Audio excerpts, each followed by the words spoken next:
When going up in stroke rate and down in stroke rate, there is a right way to do it so that you're able to maintain your power, your efficiency, and a good ratio to help you keep a good split. My name is Alicia Clark. I'm a master indoor rowing instructor with You Can Row Too, and I'm gonna go over exactly how to do that here in this video. Let's get into it.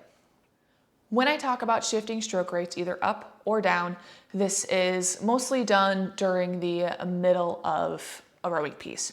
So maybe while you're rowing, you're going from 22 to 24 to 26, back down to 24. Maybe you're going from 20 to 26. Maybe you're going, the other way. Whatever the stroke rate change is, it's going up and going down, within a couple of strokes, okay? So first I'm gonna go over how to go up in stroke rate, and then I'll go over how to go down in stroke rate.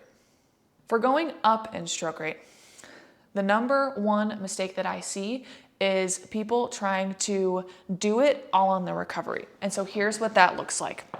When we do it on the recovery, we're trying to hit that rate right away, right? So let's see if I can show you here. Let's get the flywheel going. Something nice and slow. Okay, 20, here we go. Okay, so if I tried to, let's say, bump up to a 26, all in this recovery, pull myself up, what did I get? 20, oh, that was lucky. I hit a 26. That might not always happen. So when you pull yourself up to the front, you honestly don't know what stroke rate you're gonna see next. I got lucky at a 26. It might show you a 30. It might show you a 28. You have no idea, right? As you're trying to hit it on that next one with that recovery.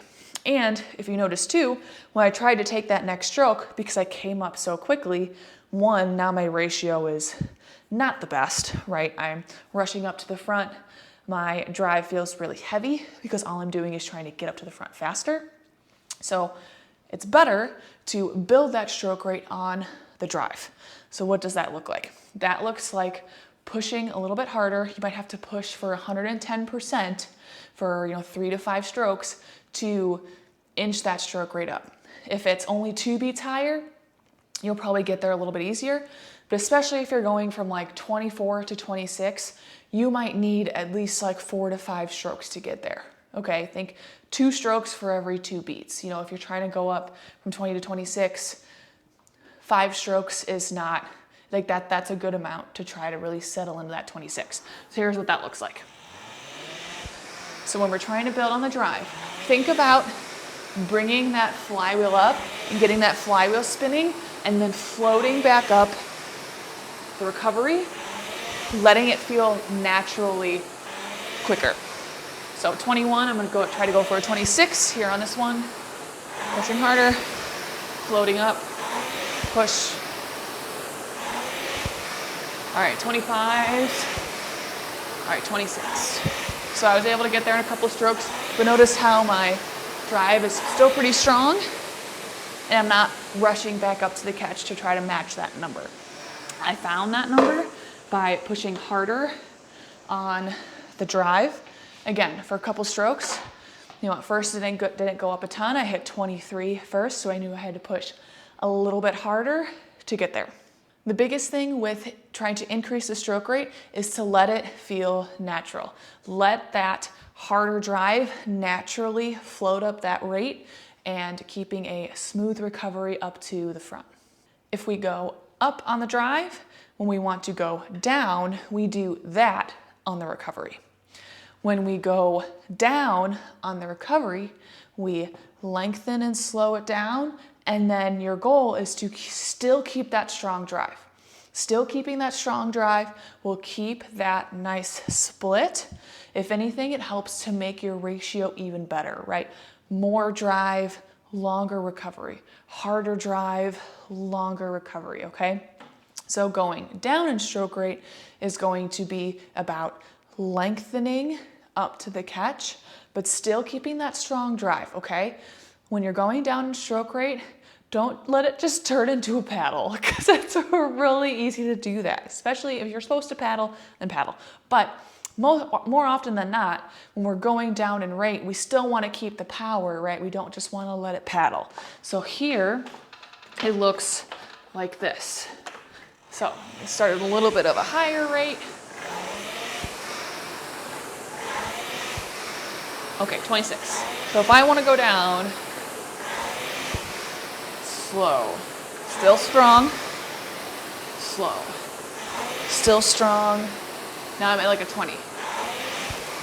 So see how that even helped me fix my ratio and even get a better ratio?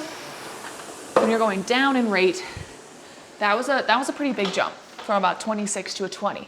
So if you want to make a smaller jump from, let's say, 26 to 24, then it's just a little bit of lengthen.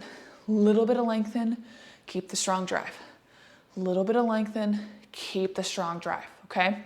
That's going to probably give you a better ratio, more power, going down in rate, just because that lengthening of the recovery, really helps give you that better ratio.